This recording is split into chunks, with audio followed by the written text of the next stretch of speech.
If you're building your ABA company and you're tired of guessing, this is for you. We built the BCBA blueprint to give you real structure, systems, and support without the fluff. Details are in the description. All right, cool. 40 minutes south of Indy. Yeah, so you're almost like Kentucky there. That's awesome. We always enjoy having these webinars because we've got people all over the country, and we've even had a few people join internationally. Really cool. So Brandon and I and Josh have been working together for, I don't know, about probably a little over a year now. Yeah. We've consulted a lot. I'm an old-time web developer. I dabbled in it years ago. Didn't have time to really perfect the skill, but understand enough to know when I'm talking to a real web developer or not. And the first time I met Brandon, there were two things that stuck out. One is he's definitely a skilled, holistic web presence person, and then also very mission driven for the ABA market. So like two 10 out of 10 marks for Brandon and the work that he's done and the portfolio that he's built, focusing on the ABA therapy market. So really cool. Brandon, first of all, thank you for joining us. Yeah, thanks for having me. I'm excited to share. My wife's going to be excited that I get to talk to other people about this sort of stuff. So it's going to be a good time. So Brandon is going to grace us with some kind of tips and tricks on building your web presence and building out your digital presence for your business. And before you start, Brandon, I just want to point out, I don't care how busy you are. I don't care how big your waiting list is. Your web presence is of the utmost importance. You need to have a good web presence. It needs to be diversified across all the major platforms, and people need to be able to find you and figure out things about you without having to call you on the phone. This is going to help with, of course, clients are going to find you there, but the biggest thing right now that we struggle with in the ABA therapy market is recruiting staff, and nobody's going to want to come work for you if you've got no reviews or a terrible website and they can't learn anything about you, but they have to go there and talk to you. You want to make everybody more comfortable with dealing with your company, from clients to staff, and anyone else that you're going to interact with.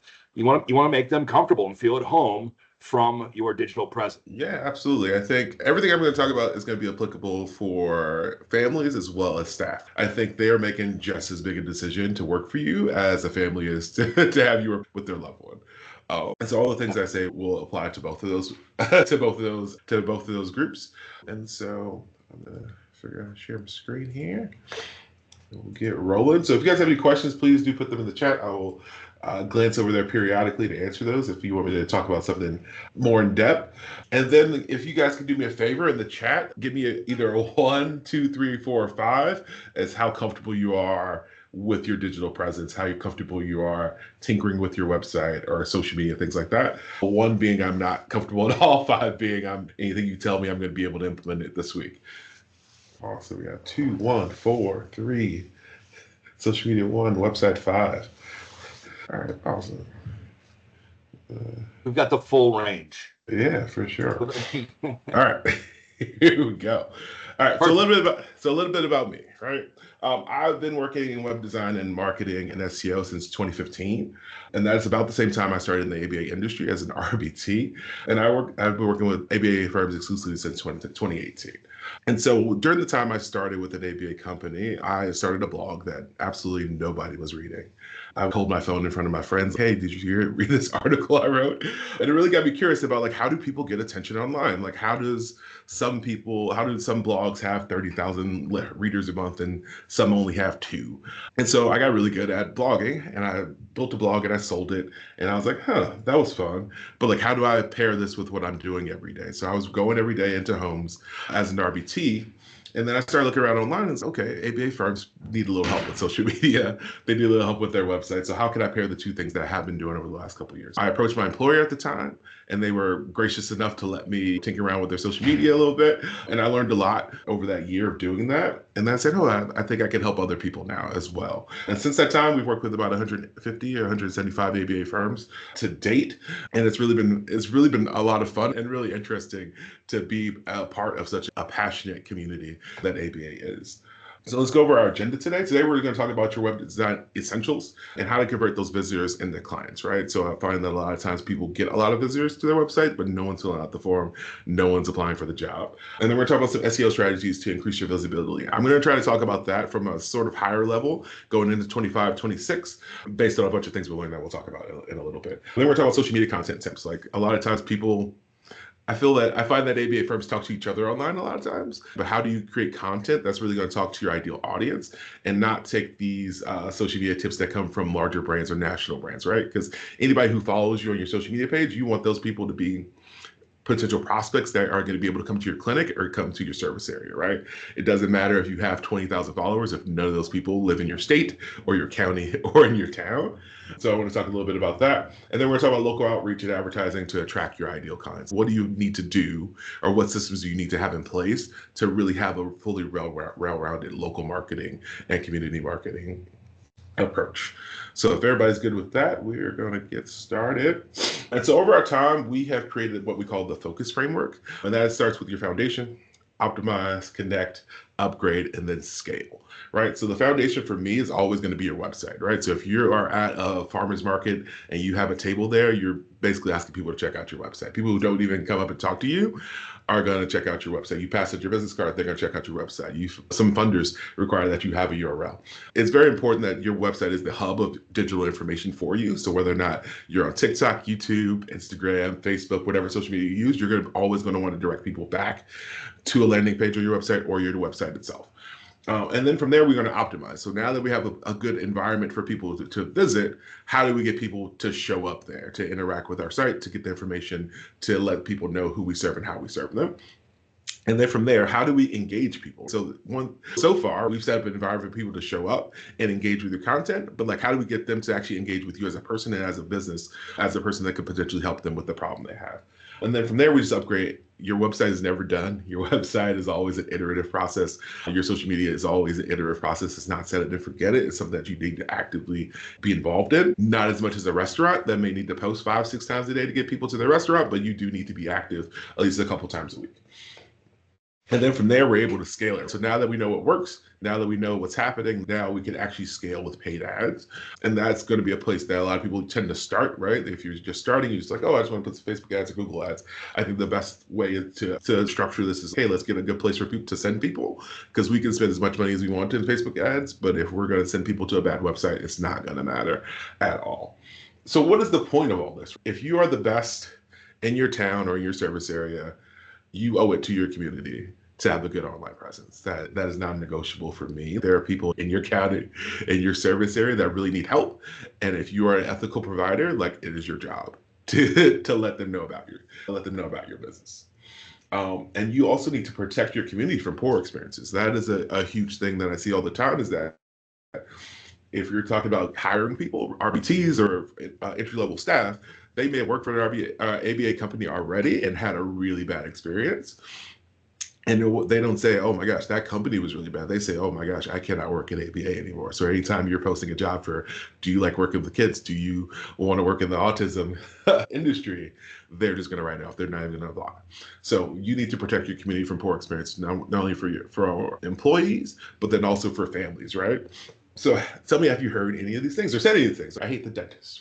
Portugal isn't very interesting. Oh, never buy a laptop from that company. Right? These are people tend to say that so when they have maybe one bad experience. And that's what we want to protect people against in the ABA industry. So if you had something where you had one bad experience as a scientist or as a clinician, that is just a single data point. But a lot of people are not necessarily interested in collecting a lot of data points. They're not interested in checking out every laptop. They're not interested in visiting Portugal 10 times before they decide whether or not it's a place they want to visit again. And the same thing happens in ABA. So a lot of times when we're having campaigns go out, where we have social media posts, you'll start to see a lot of negative feedback about ABA, right? ABA is too rigid. It doesn't respect neurodiversity. They're trying to make my kid a robot. All those sort of things that we hear, and those are for people who have had bad experiences with ABA. Those are people who have maybe worked with a company or had a direct professional not necessarily take into account assent-based practices or compassionate care. And so that's why we really want to take this stuff seriously. This was why we really want to build a good digital presence to guard against those other companies thriving, because I do feel that unethical companies thrive when ethical companies are silent. Any questions on this so far? I feel like I'm talking really fast, but we'll slow it down. All right. So right now, there's a percentage of your community that's actively looking for services in your area, and they're using your digital presence as a reason to decide to work with you or not. They need good information. They need help. They need help on how you can directly serve them, even if you're not able to directly serve them. And then how are you showing up for them? That's the question I want to ask you guys today, is like, how are you showing up for those people? If you're not online, you're not showing up for them at all. If you're showing up poorly, like, how does that reflect? And does that really reflect your business? So we're going to start talking about your website. First impressions matter. Like, people are going to judge the quality of your services based on how your website looks. It's not fair, but that's how it is. Maybe you think about like your favorite restaurant. Do they have the best website? Maybe not. But people who are unfamiliar with the business are really going to take in all those data points, and your website is a big one of them. And then also that pairing that with a good intake process that is aided by your website and your digital presence will really increase your family buy-in. Like it shortens the latency between the time they're interested in starting services, but then also if they're taken care of at each step of the way, they're more likely to implement the strategies that you're going to suggest for them. So the essentials of your family focused website is clear navigation. Don't get cute, as I always say. You have a homepage, you have an about page, those sort of things. Don't try to title it differently or put it in a different place to be different. Like, we want to always make sure we're using best practices, especially when it comes to navigation. We want to talk about mobile first design, right? We want to make sure your website looks good on a phone first before it looks good on a 32-inch monitor, because way more people are going to be checking out your website through a phone. Good visuals, no fuzzy images, very clean text. Sometimes people get really creative with the fonts they use, and it makes it really hard to see. And then make sure it's accessible, right? So a lot of that has to do with the back end, and that means having alt text for your images, right? So somebody can click through your website who can't see and use their accessibility device on their computer or their phone to be able to listen to the site or read the site in their own way. And then also that goes with your colors, right? So I had this one client whose brand colors are like hot pink and lime green. Like, we cannot put that much on a website, and like basically limited the text to only black. And we went over this for months about why this is not okay to do. So as long as you have very good contrast, very good visuals, that's what we want to make sure we have. And then trust signals. Are you a part of CASP? Are you a part of BHCO or Jade Health?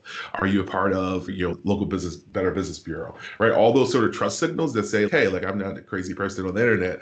These are other people that I work with. These are organizations that I'm a part of. And then also family resources, right? Like, you provide ABA services, you might even provide speech or OT, but those are not the only services these families are going to need.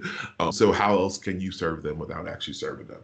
And 3 questions you want to answer: am I in the right place? Can they help people like me? And how do I get started? Those are the 3 main questions your website needs to answer. And just as a test, just go to your website, share your website with somebody who's not familiar with ABA, and see if they can find that information out within 10 seconds. Derek. Yeah, we spend a lot of time going on to ABA companies' websites, and I can't tell you how many companies you can't figure out what county they're in, what city they're in. There's no phone number. Yeah, and this is an area that have somebody else look at your website. Have somebody who doesn't know your business or even doesn't know you. Just, hey, pretend that you're researching me. Look at this, kind of focus group it and look at it, because there's stuff that's missing from a lot of sites. And that's coming from a guy who does this with his own website. My website is not great, and we're always trying to improve it. We're always working on it, but you want to make sure that you have that information on there. A lot of these ABA sites are missing that. Yeah, absolutely. Yeah, no, it's a pet peeve of mine. Like, it continues to happen all the time. And I'm like trying to figure out, like, where are they? So structuring your website So the must-have pages, if you have nothing else, a homepage, a services page, a get started page, and a contact page. Your homepage is really going to answer those 3 questions. Who do you serve? How do you serve them? Where do you serve them? Your service page is clear details about what the services you offer. So some people offer services a la carte. Some people offer it as a part of a program as far as through your initial intake. We'll do your assessment and then we'll decide what programs are that you're a fit for. So you want to make sure that's very clear to people, because sometimes people click on your website, okay, I just need potty training. Do you offer that as a la carte, or do you offer that do you need an assessment for that? Do you do that out of pocket pay? So you just want to make sure those things are very clear. So sometimes those things get muddy when you list out all your services, but make sure that it's very clear that you either have a program or you're doing these things, or you're doing services separately. And then go the extra mile. So if you want to fully fill out your website, you want to have those resources that we talked about. That means like downloadables, that if there's YouTube videos that you like about that explain different concepts, just share those on your site. And I always say state resources, county resources, city resources. You should be the expert in your town. So you should know, what other services are available. You should know who diagnoses autism. You should know the best parks to go to in your town that have maybe fenced off playgrounds or whatever it's going to be. You should know good hiking trails to go to based on skill level. You should know these things about your town. The next thing is blog, helpful resources and updates, right? How do you explain ABA concepts more in depthly? And that's really through your blog, right? So if you want to explain to somebody ESDM, like you write a blog about it. And then we want to talk, your blog really starts to structure about any entry point that people could have into your business, right? And so all those concepts, just spend the next year or 2 years, the next 10 years, just picking a topic and then writing about it. And then next thing, insurance, right? People don't know how insurance works. Just give them an overview about how they can fund services, whether it's private pay, what insurance you take, how can they get a single case agreement if you even do that. And then your about page, I put this as it's not necessarily essential, but people want to know why you do this. Like, why are you in business? I always say there are a lot easier ways to make money. So why did you choose to work in the autism or ABA space? And then careers, how do you let people know? How can they work for you? How can they join your mission? How can they join your team? And so now that we have our website fully fledged out, the next thing is just to stay engaged, right? So this is going to be really important when we start talking about SEO and really when we talk about ranking, because Google wants to know that you're actively using your website. They don't, like if your website hasn't been touched in 6 years, Google thinks your business closed. They absolutely do, and they won't rank you as high. So you want to post regularly. You want to stay engaged, right? And although the other thing I want to say about staying engaged is that there's not a cure for autism. People graduate in and out of services all the time. There are people who are out there who are on wait lists that don't know you exist, or they might have not had the right insurance. Obviously, it's January. A lot of people change their insurance because that's the way we do it. So we always want to stay connected. If someone has come in for a consultation, get them added to your email list so you can regularly contact them with useful information. So if their insurance changes, if they're unhappy with their current provider, they can't reach out to you. And that's the same thing for hires as well, right? There might be one job opening at your company, but there's 3 people that you're really interested in potentially hiring, but you may not have the demand just yet. Keep those people on your email list. When you have a new opening, you know how to always go to Indeed, right? You can always just email them and ask them if they're still interested or if they know anybody that's interested, and those kind of things lower your costs to get new hires. How do you indoctrinate people? Stay engaged, right? When someone signs up to start services, like there should be an email campaign. Let them know what to expect and what to expect as they get started with services, whether or not how to schedule their assessment, who's going to be on their therapy team, and what is the first few sessions. All those things that are sort of standardized in your business, like we could send those out in email rather than it just showing up as it goes along. And then for the bigger community, host live trainings, host information sessions, offer to train the police department, the clerks at the grocery store, all those sort of things that really stay engaged and really be a part of the community. And like I said, this goes for prospective families and current families, and then people who are just in the community that need to be more knowledgeable about autism and ABA. So I have this QR code. It's a one-page website blueprint. It's just, if you have a super simple layout, and it's basically, you can use this on Wix or Squarespace or however you want to build your own website. It just shows you like just a general layout that I use if you're going to just do a one-page website.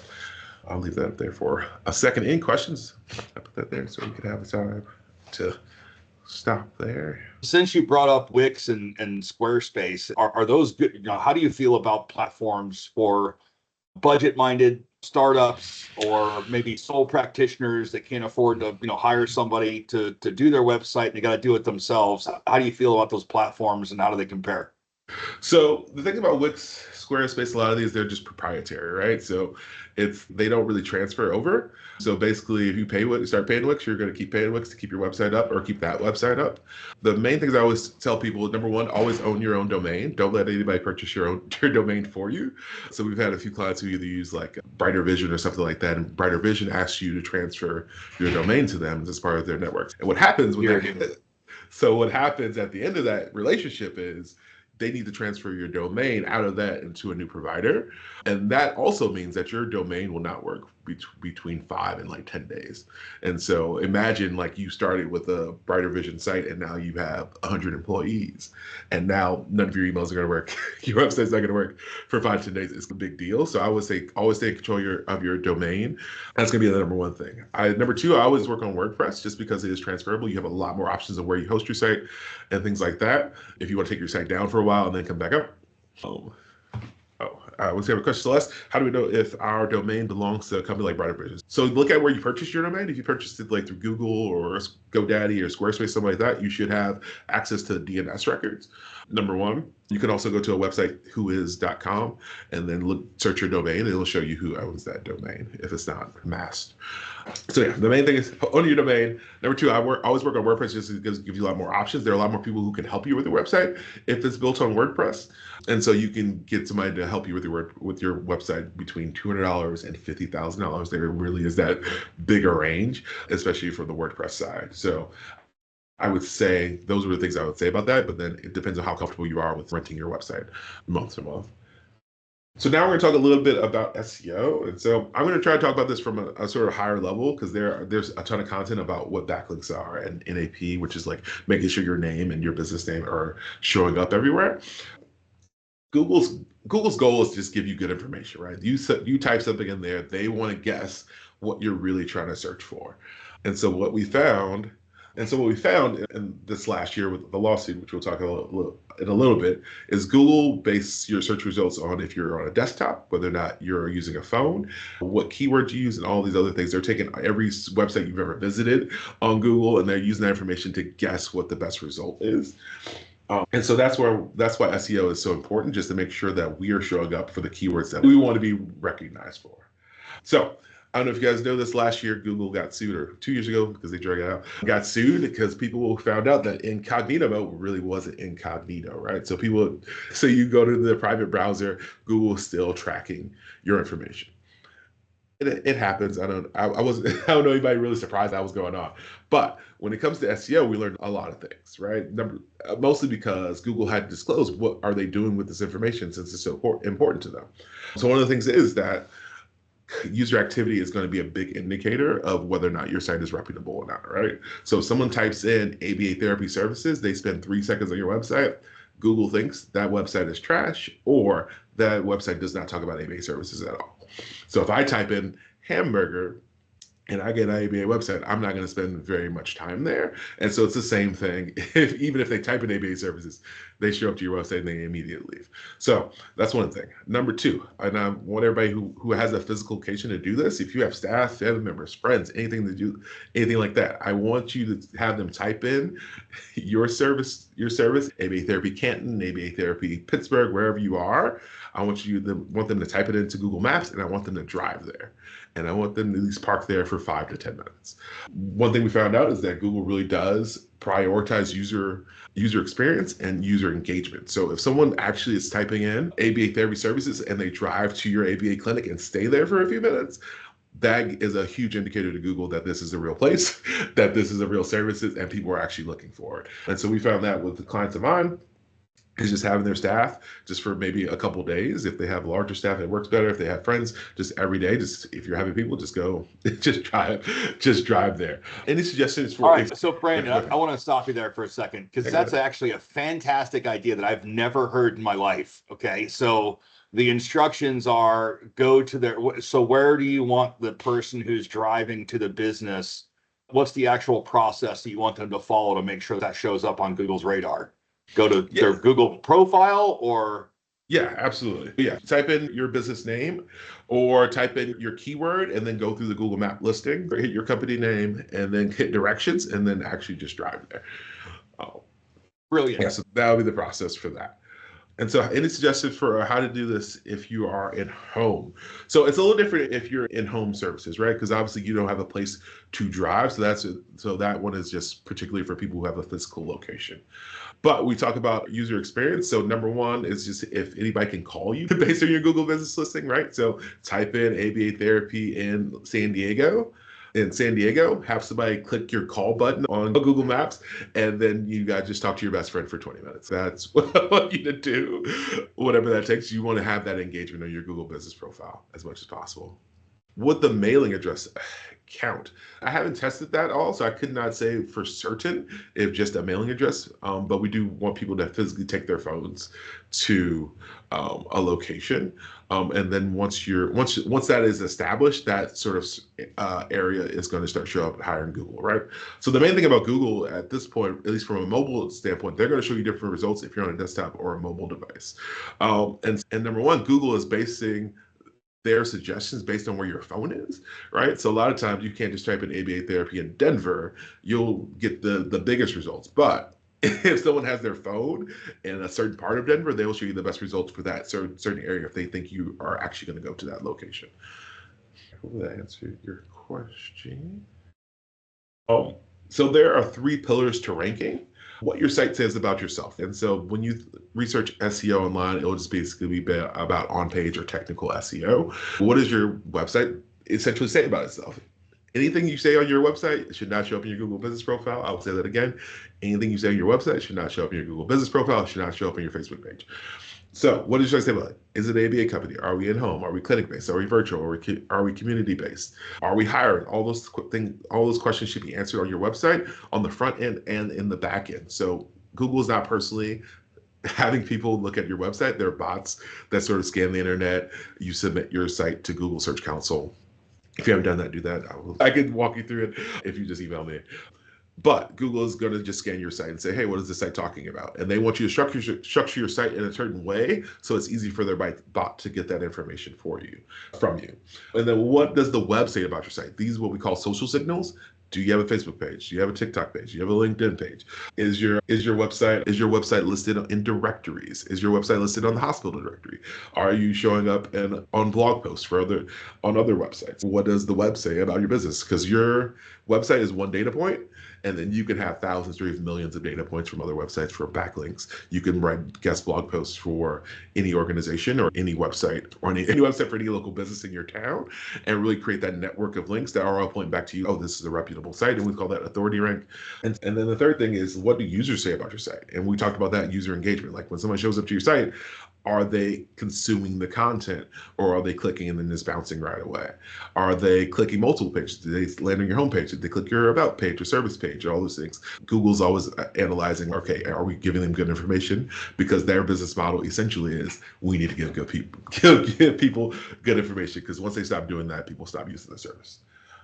So going into 2024, 25, 2026, these are the things that are going to be important for SEO going forward. Like I said, make sure your name shows up the same way all the time. So if you use 123 ABA Agency LLC, make sure it shows up that way across the board. Anywhere your name shows up. Same thing for your address, your phone number. Make sure you don't have 7 different phone numbers floating out there. Make sure you're using the same page structure. All those things. I won't spend too much time on that, just because those things are very are easy to find out. So user behavior analysis. I've talked about this a lot. It's all persona based, right? Google has so much data on how people are using the internet that SEO is changing to really more a user first internet or a user first internet. Mobile experience is significant, right? So we're going to make sure we're using mobile first design. We want to have accelerated mobile pages, like having pages that will only be seen on mobile. And that really means stripping a lot of the images or videos or things like that, just so they pop up really fast. Google likes those. And then regularly test mobile usability. Every time there's an update on Android or Apple, or just make sure you're regularly checking it, just so things are showing up correctly. And then content creation, right? So I always talk about, what are the entry points that people are coming into ABA services? There are people who are completely unaware of ABA. They just got diagnosed. They're like, oh my gosh, what should I do? There's content that you need to create for those people. There's people who think their kid might be on the spectrum, but they just need a little nudge or a little more information about, okay, how big an issue is this? There are people who are actively searching for ABA service. There are people on wait lists. There are people who tried ABA and didn't like it. Like all these entry points, those are the kind of content that's the kind of content you need to create on your blog, vlogs, social media posts.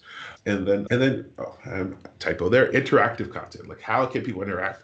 One of the best ways to do that is just have a quiz, right? So just do I'm gonna forget the app right now, but just like quizzes, checklists, cheat sheets, anything like that, anything that people can start actually engage in and take away from your site. Those things are going to be great. And then feedback. We always want to get feedback on your website. Just regularly, just email your client base. Hey, have you guys checked out our website lately? Is there anything that you think we should add? Hey, how was our intake process? So anybody fills out your form on your website, I would immediately send them an email saying, hey, how was the process of getting started? How was the process of finding the information you need? Like always get that feedback so we can use that to then make the website better. Oh, and the last thing was increase your EEAT. That is expertise, experience, authoritativeness, and trustworthiness. For any content that you create, you want to make sure that it is trustworthy content. Over the last couple of years with AI, people have flooded the market and flooded the internet with a bunch of useless content.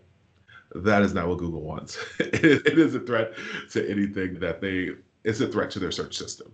So we want to make sure that our content is quality, right? Even if you use AI to write it, you want to make sure you go through and read it. You want to make sure it's factual, make sure it's actually helpful to somebody, as opposed to just regurgitating a bunch of information that you read online or spitting a content that you took from somewhere else.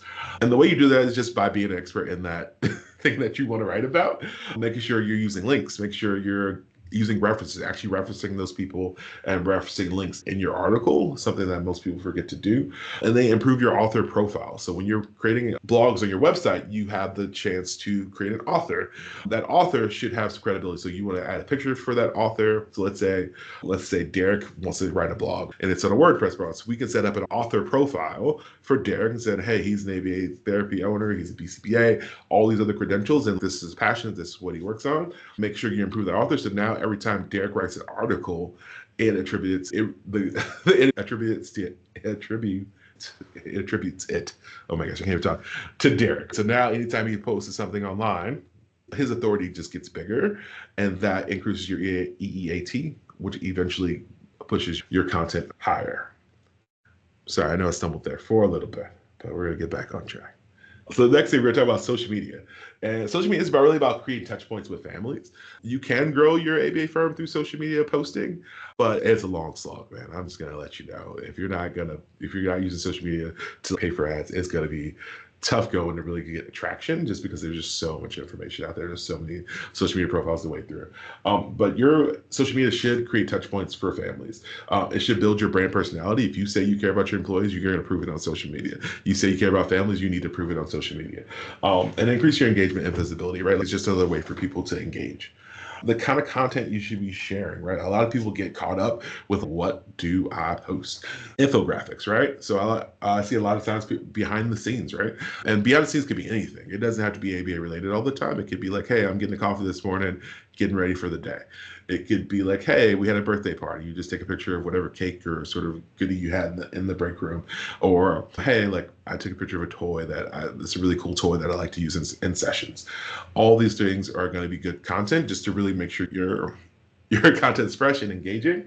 So you always want to celebrate a local flair, right? So big multi-state or national agencies can't talk about your city the way that you can.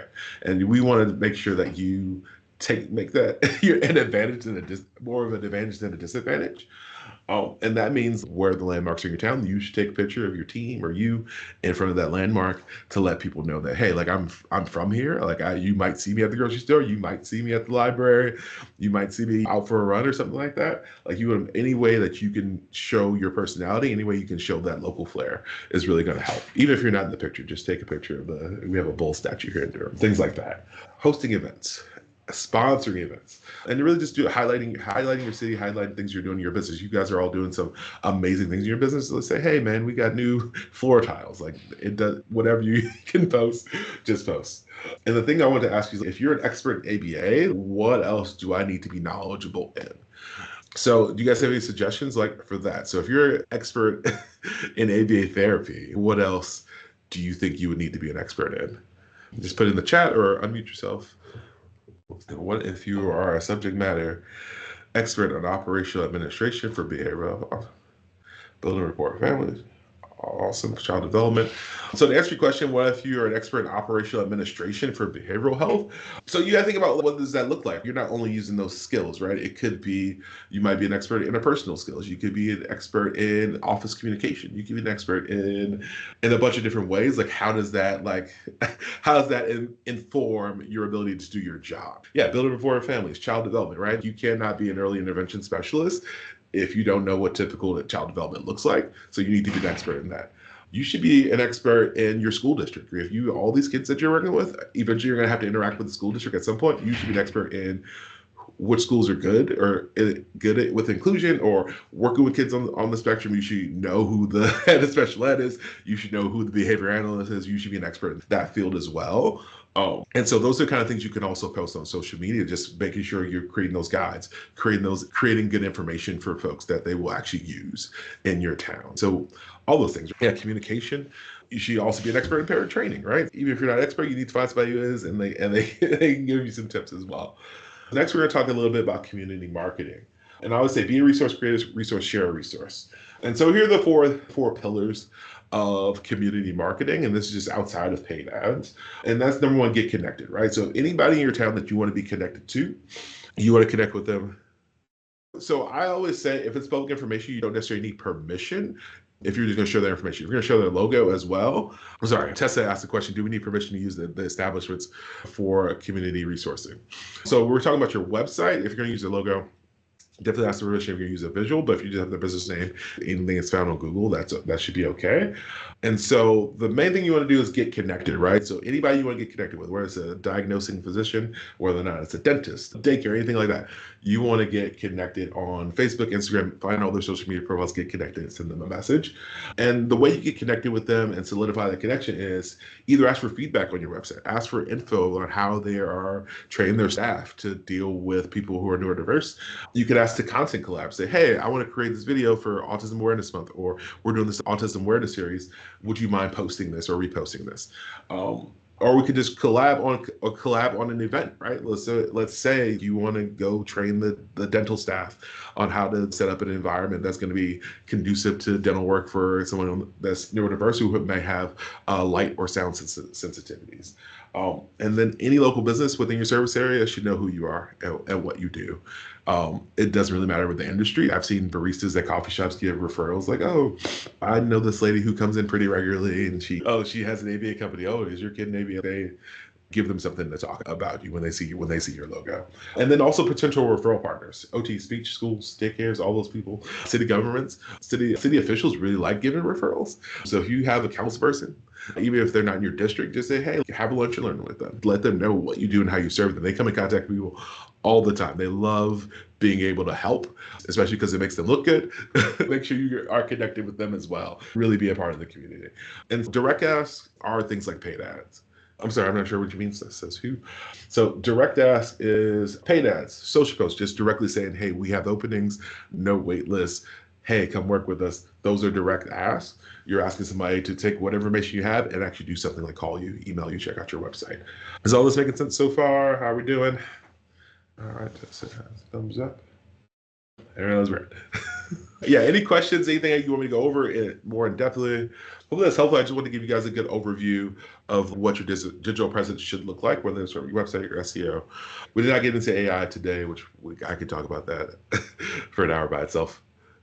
Yeah, I agree with Bill. We went through this pretty fast, but everybody, this webinar is going to be posted. The recording is going to be up there, so we can go through it all. It's, Brandon crammed a lot of information into a very short period of time because we know you guys are taking time out of your workday. So great job there. And yeah, and I don't want to get too deep into the AI, Brandon, but I developed out my set of rules for generating content for your website. And I'm sure everybody on here is aware of the scandal with the BHCOE CEO last year, or it's either 2023 or 2024, I can't remember which, but yeah.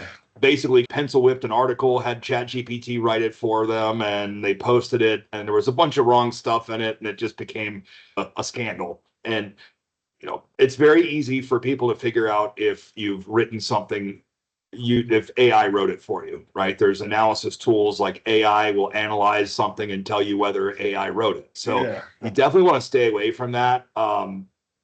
Just even with the Google search results and the SEO and everything, you want to stay away from that with anything that you publish. So the rule that I've used, and my wife's a brilliant neurology nurse practitioner. She specializes in stroke and stuff. So she's always putting out articles or writing papers, and she's been published a lot, but she's been using AI heavily. And where it's helpful is really on that organizational part, right? This is a topic I'm going to write about. How should I break this down and organize it? So it cuts a lot of time out on your upfront development, right? Getting organized. And then what are some sources that I can pull from? Because ChatGPT 4.0 version 4 Omni will go out and research the web for you. If you're looking at a specific topic, it will go and find sources for you, give you a nice organized outline, and then you can, based on what you read in those sources, and then write yourself. Not let AI just write something for you and post on your website or submit it anywhere. That's a major no. You'll get in trouble for it eventually, right? For sure. But do build the outline and organize yourself using the AI, because that's fast for research, right? Gathering their sources, gathering your organizational strategy for whatever the content is that you're about to write.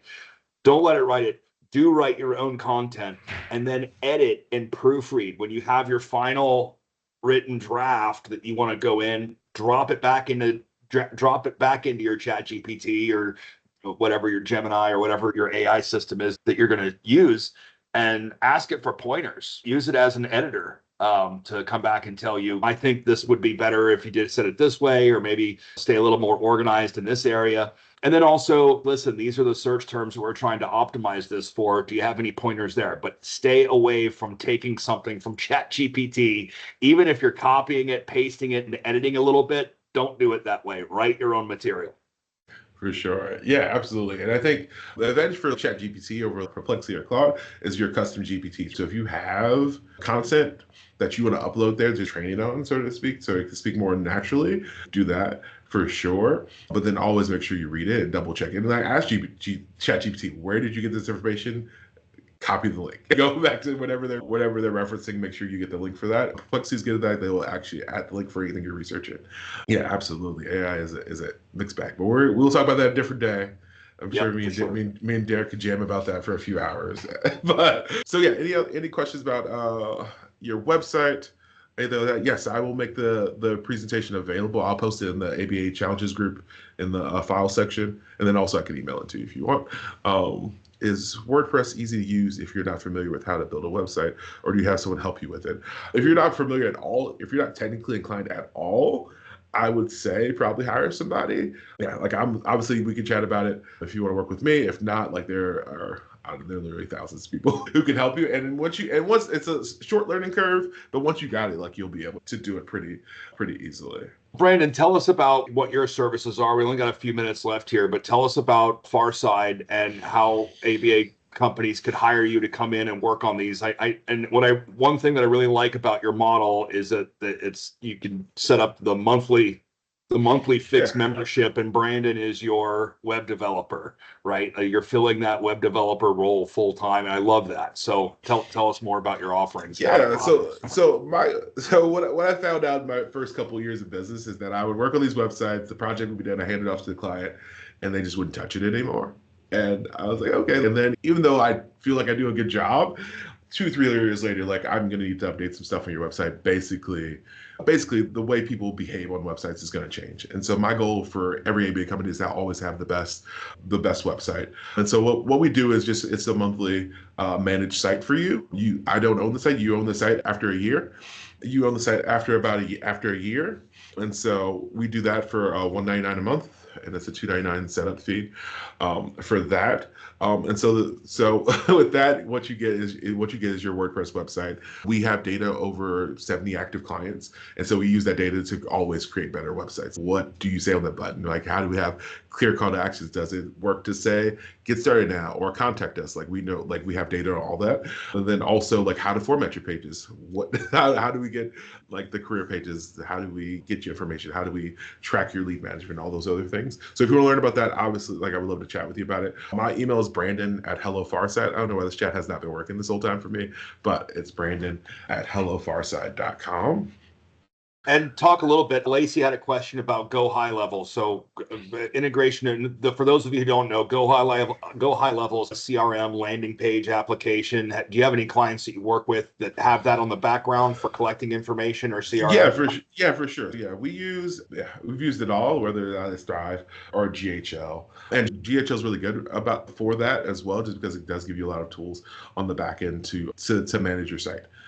For sure, yeah. So we do have, we can help you get your GHL set up as well. All right, awesome. Do you maintain current websites using Squarespace? I can edit it. It just takes me a little bit longer to work with Squarespace. I would definitely have to check out what you got going on there to see whether or not that is something that I would be comfortable doing regularly, just because it is a lot easier for me just to have everything on WordPress. But I would definitely happy to give you to look over your website, give you some pointers on how to edit it and maintain it. Yeah. It's different, and to support Brandon in that comment, right? It's really difficult for web developers when you're managing as many websites as Brandon is managing at Farside. He and his team are set up for WordPress, so they're doing WordPress stuff all day long. They're always updating it. They're always pushing it out there. I'm sure you have some back-end management tools that are integrated with WordPress. As soon as something kind of veers off of that typical course, it starts getting difficult to manage it in mass. Yeah, I'm sure if you have a Wix or a Squarespace or something like that, take a look at it. But yeah, it's a little difficult to do as a developer. Yeah, no, I've learned the hard way. I've learned the hard way. Katie wants to know. Yeah, and Katie wants to know if you do set up services a la carte. Yeah, we do project-based work as well, but it all depends on your situation, right? So some folks who are just starting out, I don't necessarily go with the managed model all the time, just because like they're getting started up. They have probably a limited budget. They probably won't actually need to touch their website for the first year or so if you're just starting out. So yeah, we do some, sort of project-based work as well. The other thing that we do is SEO. We have to, I focus on local SEO. That really means your Google business profile, showing up in search results that are specific to your locality. So we do that as well. So yeah, and then I always say your website is SEO and your SEO is your website, just because if you're going to hire somebody for SEO, they're going to touch your website a lot. Your website's going to change a lot if they're going to do the job the right way. It's awesome. I think the main takeaways are: go back, look at your own website, have someone else look at your website, make sure that the information is on there. The idea of having a friend look you up on your Google business profile, drive to your business, and then hang out there is brilliant. Definitely a great idea for ranking there. And making sure that you're putting out good content, paying attention to your website. This is not, you don't build a website and then leave it. It's not a one and done thing. Your website, your web presence needs to be something that is on your business owner list on at least a weekly basis, if not daily, right? Going on there and looking, checking things, posting on social media.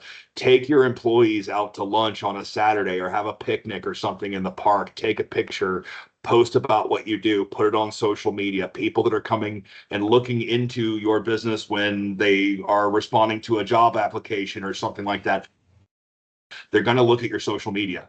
And I hope that you're looking at their social media before you hire them. So this is something that's really an opportunity for all of you to share what you are, who you are, how you do things. And Brandon, thank you so much for all the good advice. Yeah, for sure, man. Thanks for having me. Happy to chat with anybody. Yeah, once again, if you have any questions, I'm happy. I don't gatekeep any information. I just don't believe in that. If you guys want to know something, I'm happy to tell you.